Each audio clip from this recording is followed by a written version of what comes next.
Welcome to For the Love of Books, Bees Books Edition, a podcast by North Lanarkshire Libraries. Hi, this is Pari. And this is Jenny, and we're here to talk about Bees Books. Well, this time I feel a bit unprepared. Oh. Just some letting you in on the sort of behind the scenes secrets.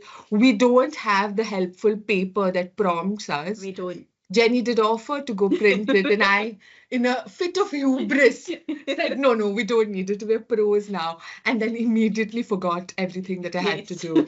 So strap in. But I said hello. Yes, You said I hello. think that's, it's fine. That's all we need. Yes.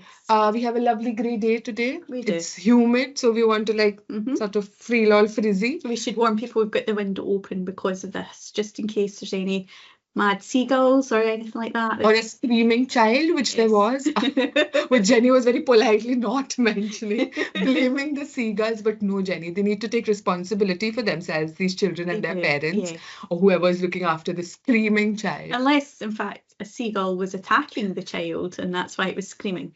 This seagull propaganda, anti-seagull propaganda in this country has reached its heights today. Well, wait till you see my book, Pari, that's all I'm going to say.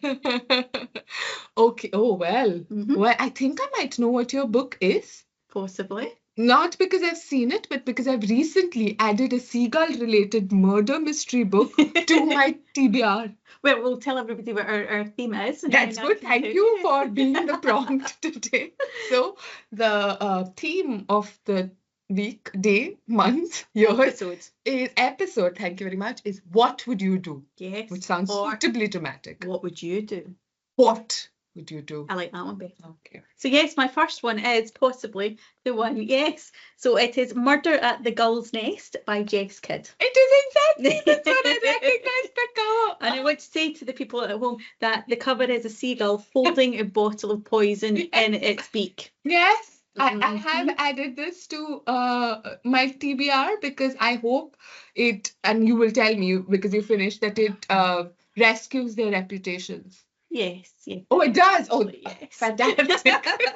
And my second book is The Death of Shame by Ambrose Parry. Oh. And I will explain how both of those squeeze in to What Would You Do? Very nice. Yes. That was very good. Very sinister, but also very, like, sort of grown up. Oh, thank you. I don't know if I wanted to say grown up, but I'm going with it. Okay. My books, Impossible Creatures by Catherine Rundell. Isn't that a gorgeous cover? Beautiful cover. Yeah, don't be fooled. Okay. And the second book is The Tainted Cup by Robert Jackson Bennett. Oh. As you can see, the position of my bookmark, I'm only 100 pages in. But yes. Okay.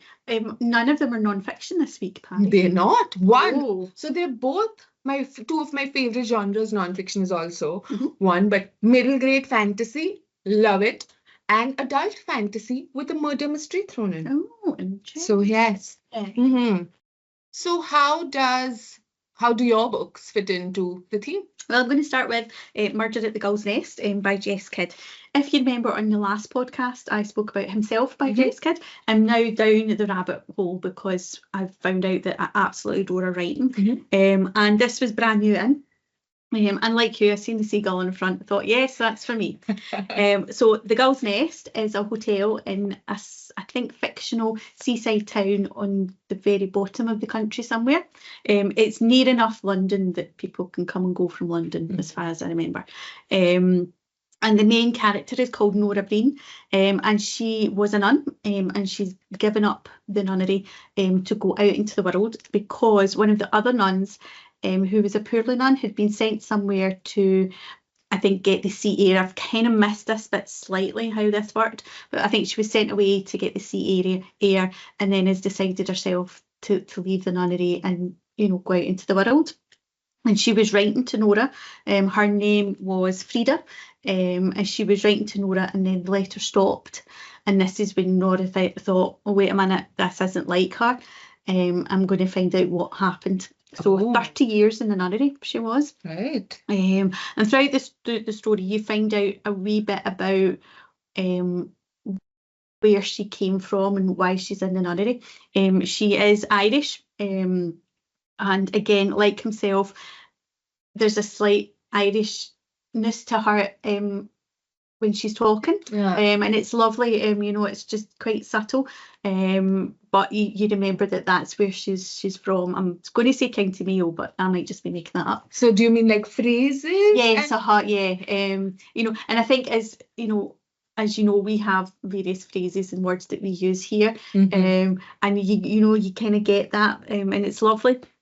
Anyway, so the whole reason this is squashed into what would you do is that basically she decides to completely change her life, that she's been in this nunnery for 30 years. It's set in the 50s, so she's been in there during the Second World War.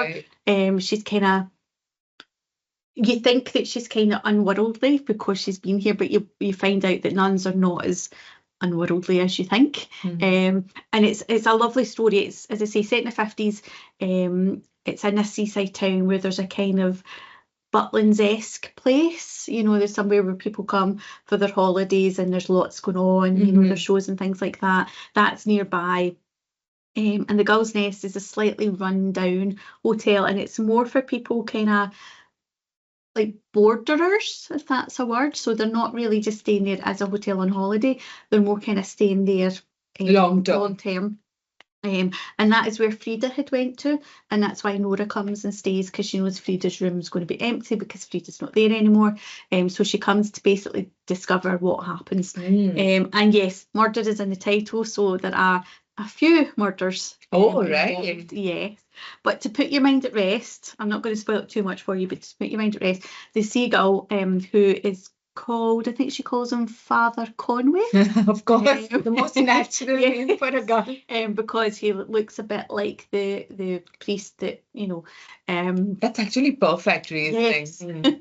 Yes. He's actually quite a good character. You know, he's not a whole big character in himself, but he does appear every now and again. And Nora herself is loving the fact that, you know, she's made friends with a seagull, even though one of the many rules of the establishment is that you're not allowed to feed the seagulls, you're not allowed to do this, you're not allowed to do that. There's quite a long list of things that you're not allowed to do. The gull propaganda strikes again. Anti-gull. Even in the 50s. Even in the 50s. You know, it's one of these places where you have your day that you're allowed to use a bath. The toilet itself is outside. You know, it's an outdoor toilet because it's the 50s. There's a wayward child in it who doesn't speak. There's a Punch and Judy man. So there's some puppets in it. They're not too scary if that's not your thing, but they are there. So there'll be warning there. And it was just a wonderful book. And as I say, I'm down this rabbit hole now of reading all of Jess Kidd's books, and you can absolutely tell her voice in it. Although this book and himself are completely different, you can tell it's the same author. And as I say, thankfully, it seems to be at least the first of two, because at the very end of it, it says here is the next. Is it out? No, not yet, because this is a brand new book. I think it only came out in March this year. I think I only added it because it came out in one of the newsletters last week. So, but it was an excellent book. I very much enjoyed it. There's a bit for everybody as well. You know, you kind of laugh in it, like laugh out loud in it as well. You know, there's a wee kind of sad bit. I didn't cry, which is unusual for me, but you know, there was a moment. Tears welled up. Yes, and it is tied off very well. So you find out what happens to Frida, and you find out how everything else is interconnected. There was a point in it when I had realised probably who had done what, but that didn't spoil it for me. I still wanted to know what happened. And it's possibly because I'd read like 4 or 5 crime books in a row that I was in that zone. Yes. But Nora herself was such a wonderful character. As I say, you think of nuns as being quite unworldly, but at one point she phones a nun in some nunnery, you know, in Yorkshire or something for information, and that nun already knows that this nun from a different nunnery has left the nunnery and gone out to the world, and is the nun gossip network is on. Yes, you know, they have telephones, and I mean, sure, even in the 50s. And she's also quite feisty. Nora, she's quite you know, she knows what she wants to do. And so when she visits, I'm just going to tell you a tiny wee bit here, Pari, because I know you're going to read this. But she visits a police station, and the policeman on the desk ignores her once too many times. and gets one of her shoes in his face. She very basically good. throws a shoe at him to good. make him pay attention. Yeah. And she meets him a few times throughout the book, and by the end of the book, he immediately does what she asks, just in case. It works. Yes. See, I think she's taken on some seagull personality Yes. traits. Seagulls know what they want. They do. Exactly. And now you're like on guard. So like the policeman. Absolutely. Is on guard. But I love the premise. I think, well, first of all, it had gulls and it had nuns. Mhm. And it was a murder mystery solving nun, perhaps a gull. I didn't quite get it, but yeah, when I added it to my list, so I was already sold on the premise alone. And this has just cemented my desire to I read think it. it's I wouldn't class it quite as a cozy crime, but fans of cozy crime would like it. But fans of crime in itself will like it. And it was just, I really enjoyed it. And weirdo characters yes, and yes. or whatever. How was it? Not a locked room mystery as such, but you know, there are a small selection of characters who stay in this hotel, and you know that that's where all the stuff's going to happen. And you're given enough clues? Yes. Like you said, you figured it out. Yes. So, And you know, there's like a quite mean, she seems to be the housekeeper, but she's more than a housekeeper, and you know, she's the one that makes up all the rules, and then the actual owner is quite airy-fairy in a wee world of her own, and you know, there's lots going on, even though there's quite a small amount of characters in it, so it's very good. Lovely. I need to know about your junior book, because you don't seem impressed. Well, so in both my offerings today at the altar of B is very personal, like the what would you do? It's not in the book itself, it's what would you do. So in the first one, Impossible Creatures, what would you do if a book came out that sounded like your kind of thing, that is middle grade fantasy, and got rave reviews from everybody? It was a Waterstones Book of the Year. It's a beautiful cover. It's a beautiful cover. It came out in the UK a couple of years ago, I think, but it's recently like been out in the US. So a brand new, fresh trove of rave reviews. Like people love it. So I had high expectations.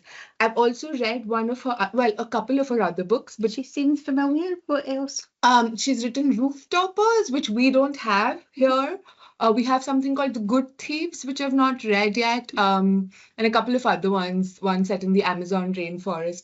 But the first book I ever read of hers was Rooftoppers, which is set in Paris, and I remember loving it. Like, it was years ago now. I think might have been her debut. So I had high expectations, and I was like, the other books were like, okay, but still a good story.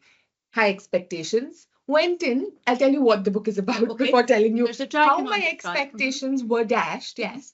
So Christopher is a boy who lives in our world, and Mal is a girl who lives in this other world. And there's a gateway between the two worlds, and this other world is basically sort of a series of islands, or whatever a collective of islands is called, which has all these magical creatures that are myth in our real world. But they were actually there as this almost sort of sanctuary space to protect them from humans. And the myths that are the sort of the history that is true in this world are myths in that world. So they don't so it's the other way around, because they have a different idea of what is normal and what is not. I'm loving it so far. So he finds, kind of stumbles into, he is going and visiting his grandfather in Scotland, somewhere up north. And he, when he's there in the house, there's like a bit like of a forest, a woods near top of a hill. So he goes there and he stumbles into her, Mal, and a baby griffin, which you can also see on the cover. And basically they find out, so then he goes into the world with her, because right in the beginning we find out there's a murderer behind Mal. We don't know why. We don't know who sent this murderer. We know someone has sent this murderer. We don't know why. She doesn't know why. It starts with a murder of somebody, not Mal, but she's basically on the run, and she sort of gets Christopher to help her sort of be safe and to like keep the griffin safe, because he is the last griffin in this world as well. Like, there's something happening in this world. So usually it was a sanctuary for so long, but the more we find out about it, we find out that something's gone wrong in this world, and it seems to be something related to a person called the Immortal, who is reincarnated whenever they die, Mhm. and whenever they're born again, they remember everything Oh. about everything. So they know everything about everything, but they also remember what their previous lives has gone. A bit like Avatar, The Last Airbender, I want to say. But yeah, but for the last 100 years, there has been no Oh. immortal. And in the more recent past, some things happened that is accelerating the breakdown of the world. So like things are going weird, the creatures are behaving weirdly, the landscape is behaving weirdly. All of this sounds like, oh, what a fun world this would be to explore.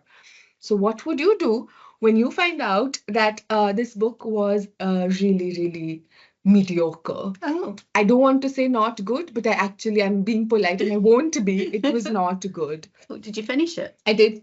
I Okay. shouldn't have, but I did because of the expectations, like I was like, no, surely how can everybody be talking about this book?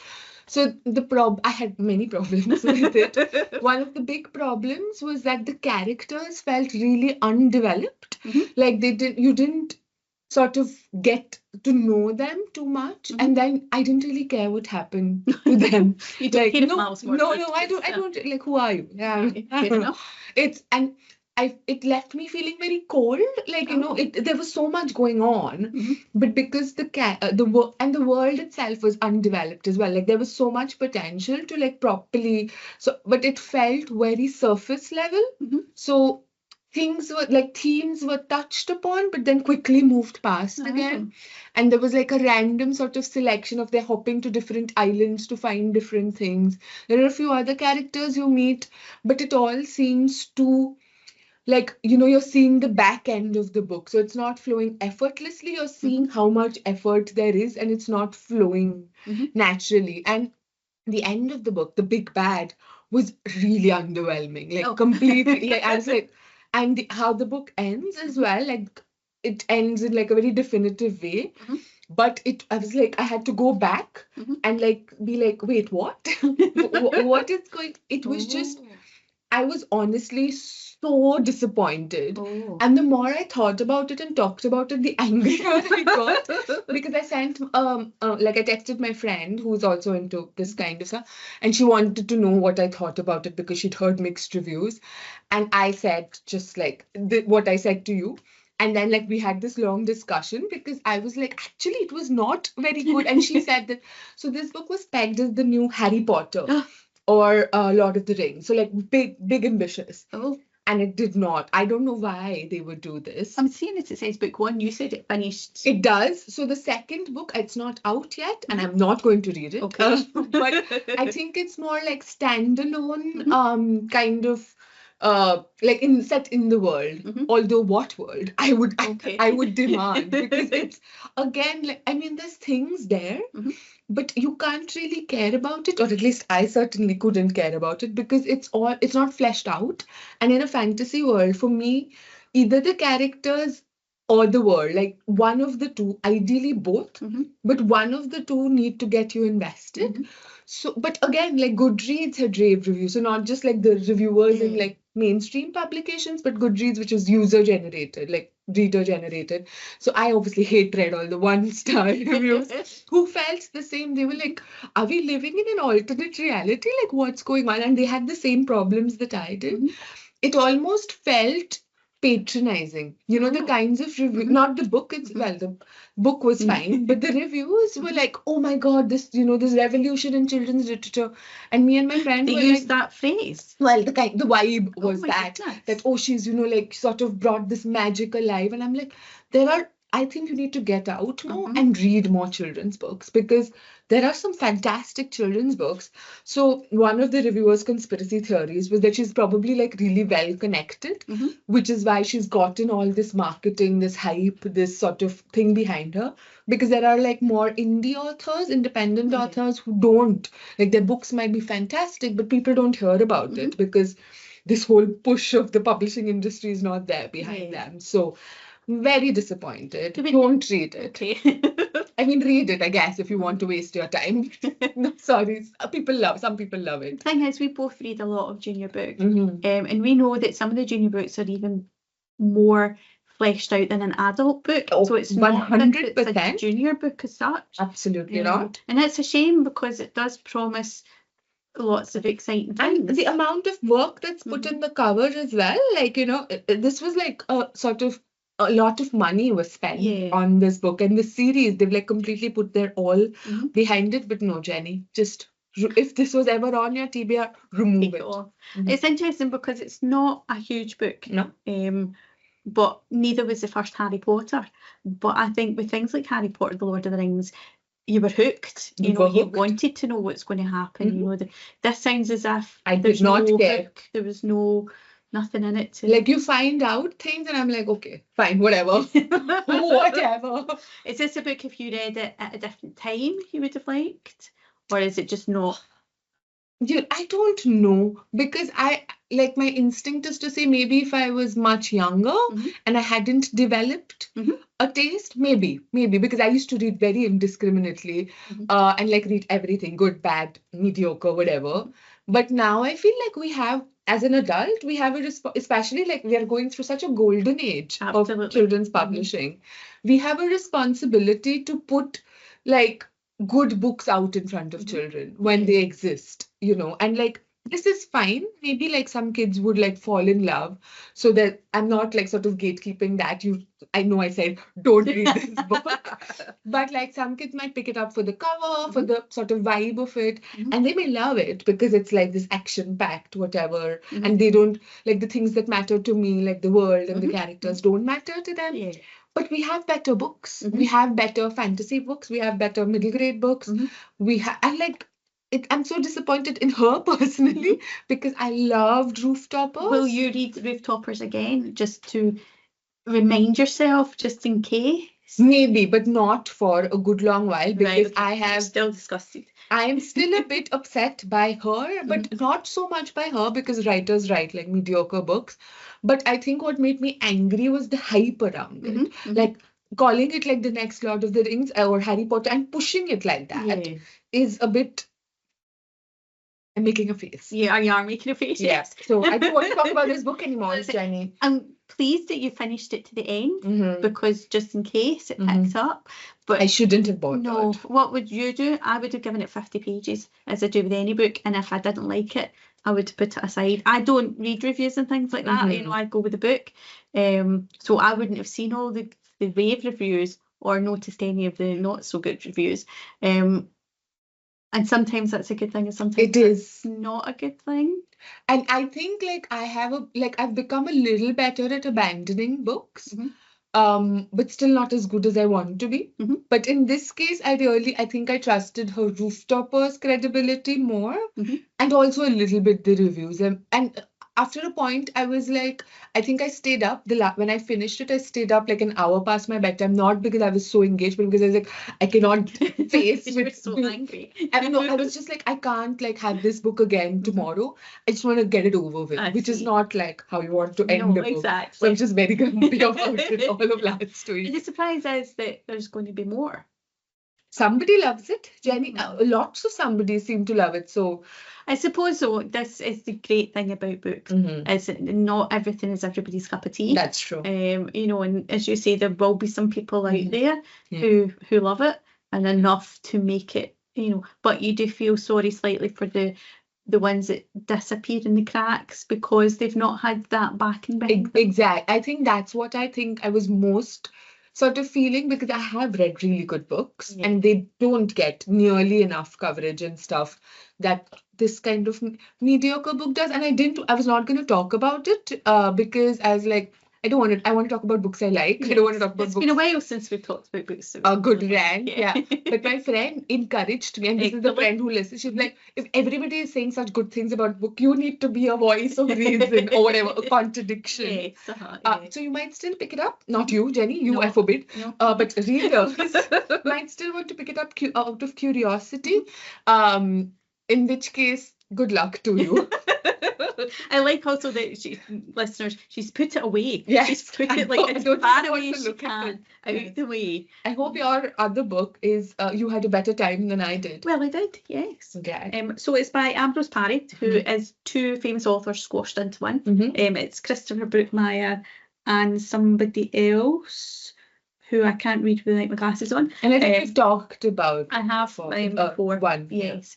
So this is the latest one. The characters are Raven and Fisher. So Raven is a doctor in, I should point out, it's kind of Victorian Edinburgh. And Fisher wants to be a doctor, but she's a girl and therefore not allowed. Although it is a very interesting time, especially in Edinburgh, because there was a lot going on in the medical world at that point. There was different things, you know, being tested, and there's a character in it who was an actual real life character in person, who invented something which I've completely forgotten about now. Something magic. I mean, like technologically Yes, marvelous.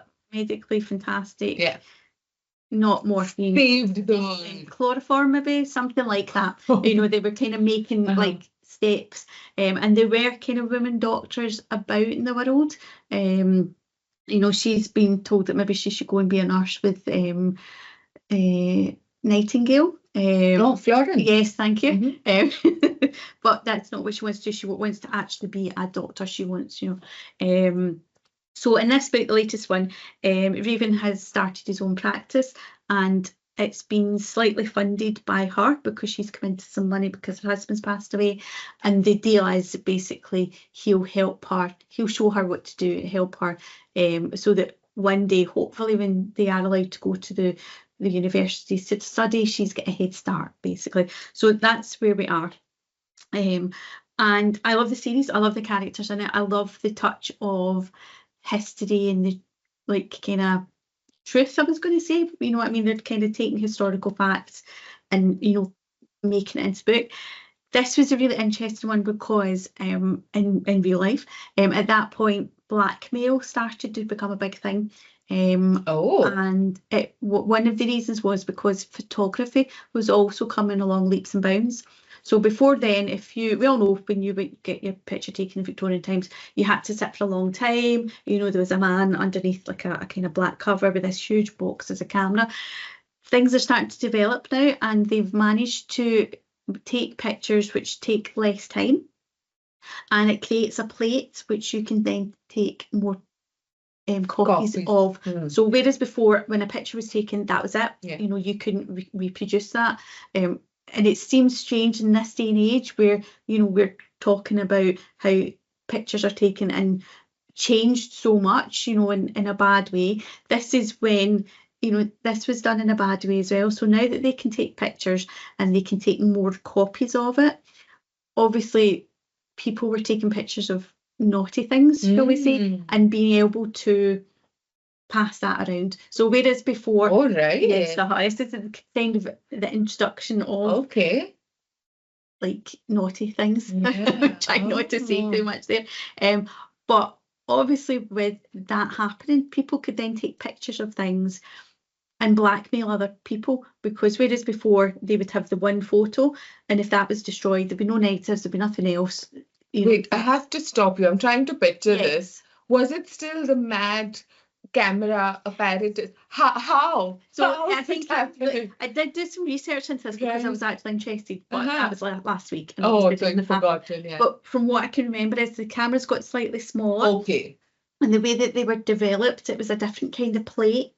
And it meant that they could then use this plate to create another photo. But the clicking of the picture itself had become less of a convoluted people didn't have to stand there for 20 minutes getting the picture taken. Then I was imagining, what sort of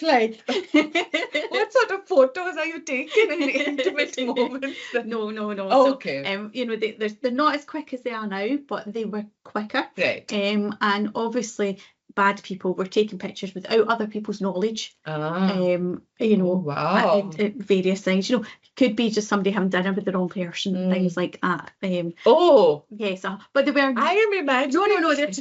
Sorry, there were naughty pictures as well, which comes to mind. But you know, this was how they were able to blackmail people. They were basically able to say, "I now have this plate, and I can take 8 copies of that and like spread it." Them out. You know, so although like before, there would be the one photo and that would get destroyed forever. There's more. And you still have the plate to get even more. Yeah. So a bit like, you know, in the 70s, maybe you would say, oh, they would need the negative as well as it was more like that. So is that what would you do be if you had yes, so one of the characters has a picture taken of them in a bad position, and what would you do in that situation, knowing that this horrible man who's blackmailing these other people suddenly has a picture of you and is using that to make you do what he wants you to do, because you know that if that picture gets out, you're ruined. It's not like today where you could say, oh, that was artificially, that, or you could even own it, and like sort of the kinds of conversations that are happening, the villain would be the photographer, not the... Yes, exactly. It depends on what you do, I guess. Yes. If you're like murdering somebody, maybe not. But yeah. But yeah, so it's about blackmail in this story. But it starts out with somebody basically killing themselves. Right. And you kind of learn... because they were blackmailed. Yes, they'd been blackmailed. And then you learn more people, and it seemed to be doctors were getting blackmailed. So somebody was finding out information. So it wasn't all about pictures. But as we go on with the story, you learn, that this is happening, and that ladies were getting also. So young girls were coming from the villages to work in the big town, and what they thought was going to be in service in houses, they were going to be maids or sculleries, things like that. But the pretty ones are getting kind of diverted into brothels, basically. And then these pictures are getting taken as well. And it's a whole big, I found it quite relevant to today's society as well, about how, things were changing, and, people always use change in a good way, but they will always use it in a bad way as well. And this is what was happening here. So because it's people, right? People, it's not the technology, it's how people use the technology. Exactly. What they say is guns don't kill people, it's the person pulling the trigger. It's that kind of a thing. And it was interesting that the character in this book, what they were going to do, how they were going to, and it happens quite late in the book, so I'm not going to spoil it too much. But what did they do? Did they decide, right, okay, I'll bide my time and see what happens, or will I, like you say, own it and just say, right, well, I don't, So what? Yeah, exactly. But it's also Victorian society, and you can't so what your way out of this one. Exactly. And it was just a very interesting book, and it was one of these ones that made me go and do research into it, which I've obviously completely forgotten. But there's different. But you knew it at some point. I knew at that point. It's just the different technologies that were coming in, and it was quite interesting. Fisher goes, because they smell ether from somebody, and they're trying to work out where that's came from. And it is one of the things that is used in photo development. So they go and speak to this lady photographer who, again, we'll both kind of know about these things, but lady photographers were non-existent. They just didn't exist. They did, but the men often took the credit for it. And she's the same. So she's been like an assistant to these photographers. Then she's kind of branched out on her own in a way, but all her photos are kind of, really, people think that the guys have done them, kind of thing. But Fisher goes and she's talking to her, and she's basically saying, well, we have to take these steps forwards, because otherwise nothing will change. So at least I'm taking these photos, and that maybe in the future, none of these will be credited to me, but in the future, and it's that kind of thing as well. So one of these stories where there's loads going on, but it's of that time, that is when things were happening, all these doctors, working. And developed well the world, the historical. I gave a very nasty look at that to impossible creatures. And because it's like the fifth in the series, something like that, we do know the characters, and we do know 1, 2, 3, 4, 5. We do know, we're used to them now. We kind of know, like, there's a bit of a love story going on there, but it's one of these ill-fated ones where, this one goes and gets married and then discovers they like this one, and then something happens, but this one's married. It's that kind of thing. That's not the story, so don't be put off by that. But we kind of know where the characters have come from now. And so you do kind of sit and go, well, I think the character's going to do this. And yes, you were proved right. But it's a bit like, the modern cop dramas as well, where you have like detective, like a male, female detective usually, and like the each episode by episode, it's the crime, like book by book, but it's their relationship, whatever Absolutely, it is. absolutely. And it's great because it is kind of medical and it's set in Edinburgh where at a time where, you know, there was Old Town and New Town. It was very different from each other. And medical innovations were happening as yeah, well. and Dr. Raven, you know, is a reluctant detective, I would say. But his wife, you know, we find out more about because it's her father that kills himself right at the beginning, and she basically wants him to find out because she doesn't believe that he's killed himself. He must have been driven to it. So he's trying to find that to kind of help with his marriage because things are, you know, there's an awful lot going on. And even though Edinburgh's not my favourite place in the world, I like Victorian Edinburgh. I feel like you've been reading enough Edinburgh books now that they might change your mind. All you need is Frederick Bachman to visit Edinburgh, write a book about Edinburgh, and then be like, I'm getting on the next train over. Although the other one that just comes into my head for Edinburgh is the one that we both like by the kind of mysterious one. Edinburgh Nights series. Yes. P.H. Puchlu, I want to say P.L.H. Yeah. But that's a slightly different Edinburgh, and that's okay. Yes. Well, on that thought, yes. So what would you do if you fell into a reading slump after being betrayed by a book that you thought would tick all your boxes? I think it's very hard to when you read a book like that, even if like me you would only read the first 50 pages, it's hard because you want the next book to be doubly fantastic. But it was also not just this. During that period, I was reading and listening to a bunch of like books that weren't exciting me, like fiction specifically. Like I was reading like fun non-fiction mostly, but fiction I was feeling really like frustrated. I was also watching stuff that was leaving me frustrated. So like TV show Curse is still ongoing. Oh, okay. Because I started with House of the Dragon, which is the sequel of, the prequel to Game of Thrones. I watched 8 episodes. Oh. I shouldn't have, like you, I should have given the first 50 pages, and then I was like, this is actually really boring. And I stopped. Like I again talked to my emotional support friends, and they were like, just stop it. Life is too short. And I did. But then I've been like sort of testing things out and just abandoning with gusto. Yeah, because I've not found that one thing. And the books were the same. I think I'm becoming more comfortable abandoning books. So one of the books that I was listening to that just didn't do it for me is a really popular series, the London Rivers of London. Oh, do you not like? I'm not an urban fantasy person. This is what I've realized. So I was listening to it while I was reading this, and neither of them were doing it for me. So I finished this because it's very similar to the Edinburgh one we were talking about. Well, the Edinburgh one also I have realized is not my kind of book. Oh, yeah, it's not my kind of series. So I read the 3 books in the series, and I think I wanted it to be a different kind of book. Like I loved the world around it. The characters were super interesting. But I think I finished reading the 3rd book, and I was like, this is enough for me. So I think it's urban fantasy for me. I'm just like my friend said, she went through a phase of trying out different urban fantasies, and she realized it's not for me. I was like, it took me much longer, but yes, the same. There are a few other series I think that I'm just gonna give up on and be okay with. But I didn't know what to pick up next because I was in this weird mood that I hate everything. Everybody's betraying me.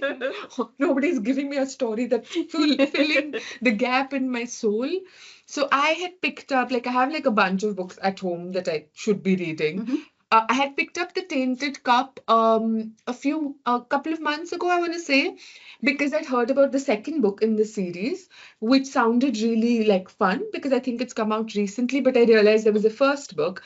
And this is the sort of tagline or subtitle, I guess, or whatever description. A peculiar crime, a brilliant investigator, a mystery of epic proportions, but it is set in like a fantasy world. So it's a murder mystery in a fantasy world with like a weirdo detective and a weird assistant as well. I was like, I am hooked. I love the sound of a fantasy, but I borrowed it so long ago that that excitement had like gone away. So I was just like looking at my shelves and we're like, I don't have any now. No longer do I have any expectations from any books, but this book specifically. So let's just find out. And I started it, and I was again going to give it like a 50 pages or whatever, like a few chapters, because I don't have time for nonsense anymore. It was why you found attitude, like no to you, Ben, no to you, TL, but nobody. Fair enough. And it starts with a murder, Mhm. but the guy is murdered because a tree has grown through him. Oh, wow. Yes, so it was not what I was So the expecting. tree murdered. Well, yes, no, the tree was a weapon. Yeah, So right. somebody else murdered, but used a tree growing through him. Oh. So, and we discover this through the eyes of the detective's assistant, whose name is Dinios. Mhm. And it's kind of an unfamiliar world because there are references to things, but it's not the kind of fantasy world you're used to. Like, for example, in Ben Aronovich's Mhm. London, or in the Edinburgh Nights, Edinburgh, you know that it's the city, but like weird things are happening, so you don't quite know what's Mhm. there and what's not, but you still know the lay of the land. Mhm. Or like in a fantasy world, even if you've never visited it before, it's like echoing or Mhm. responding to stuff that you know Yeah. about. Uh-huh. Whereas here, this assistant is like he's basically entered this rich person's house Mhm. to investigate this incident because his boss, the investigator, doesn't really get out much. So she sent him Mhm. to report, to like find out and report back to her. Okay. But he has been altered. So now this is what the first thing that we find out, that everybody in this like places have different kinds of alterations. So he has been altered in such a way that he can remember everything. Oh. So he just needs to look at it once or like listen to a conversation and he can repeat it word for word in the same cadence and whatever. So he makes for a very good assistant Oh, because he can go to her and like pitch, like sort of describe everything in perfect detail. Mhm. So that's why he's there. Mhm. And he goes and sees that this tree has grown out of this man, sort of investigates a little bit, and then we find out a little bit more about this world. There are mushrooms that are grown specifically and genetically modified so that they act almost as like pollution control and air conditioners as well. So they Cool. sift out the things, which is why you see like these beautiful mushrooms. There's walls made of something called fern paper, which seems to be like something organic because there's a lot of earthquakes that happen in this place. So it's much easier when something made of paper falls on you than when something made of bricks falls on you. So you're like, okay, you're not quite sure. And there are references to this wet season that's coming. Oh. And it could be monsoons, but it doesn't sound like it. It sounds something more sinister. Mhm. Then he goes back to his detective, and like she seems to be like completely like mad as well, Mhm. in that she like wears a blindfold most of the time because she thinks that that'll help her sort of remove all the senses she doesn't need and help her like focus on. So she's quite a Sherlock kind of detective where she's given a little bit of information, but she reads a lot and she knows a lot, so she makes connections that regular people wouldn't. Mhm. And she's also been altered, so everybody here seems to be altered. Then you find out they're living in a cantonment, like a military cantonment, and it's a city which has all these different, so they all are part of the military, so there's like ranks and stuff. And this wet season seems to be all about sea monsters Oh. coming and trying to breach the walls, the outer walls, and get into the city and destroy the city. Mhm. Now, I'm hooked already, Pari. so the more I was finding out about this world, the more I was getting intrigued. And I'm only 100 because I want to savor this book. I didn't want to rush through. Mhm. I was like, okay, the characters seem interesting. The world seems interesting. I really like the dynamic between the assistant and the investigator, whose name is Anna. Mhm. And so all this is happening. But where I've last left them is that a Leviathan breached the wall and got through, and it was not supposed to happen, like this giant Leviathan, and but it was like beaten back and sort of killed or whatever. But now they found out that the breach in the wall came from the inside, not the outside. The Leviathan had just taken like Intrigue. advantage. And how?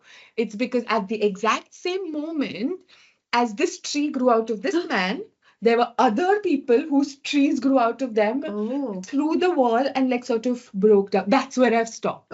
Which was a very good place to stop because now I can't wait to go back and find out. But I am super into it, just even within 100 pages. Like even within, I think, the first chapter or so, I was like, wait, I don't quite know what this world is, because you see what I mean about it's Yeah. not super familiar, but it's not like Gideon the Ninth, which is like throwing you completely. Absolutely. So it's like stuff that you've not really encountered in a fantasy world, but it all makes like you're like, okay, okay, I see. So I'm like so excited Well, I'm to now glad. read I'm glad. the rest. Yeah, so it did. So the book curse has been broken. Excellent. The TV curse, I'm still Sweet Tooth. If you've yeah. not seen it, I would watch Sweet Tooth. I have watched the first season and I really did love it. Also, Taskmaster has been filling my like sort of the Right, so you're not completely. but it's fiction. Like I'm looking for something to hook my teeth into. Yeah. Sink my teeth in. That sounded a bit. You would say Yeah, claws. I I'm not know. sure that's right. Sorry. I mean, so it must be the tree, all the tree murder. Absolutely. But it just I think, and I'll tell you, I like to know how I get on with Yes, it. oh, But definitely. I think you would enjoy it based on even just the first 100 pages. Yes, I'm absolutely going to take it Yes. for you. Okay, excellent. Well, that's it from me. So what would you do to break a reading slump? Is just try something completely weird and it might just surprise you, as it did. Don't listen to the rave reviews. No. Try something a little more under the radar, I think. Excellent. Yeah. Excellent. So what about next week? What are we or next episode? Next episode. So we have not had much of the sun, but it is warm at the moment and school holidays have started. So we would like us to read something with summer vibes. Some vibes. Yeah. Okay. Well, that's quite broad because some summers, like last summer, had no vibe. No, I had no vibe. Summer. Lots of rain. Just depression. Yes. Which was a depression could be a summer vibe of 2024. Or it could be nice sunny or whatever. Yeah. Okay, lovely. It has like a nice big umbrella. Yes. So yes, thank you so much for listening. See you next time. Bye.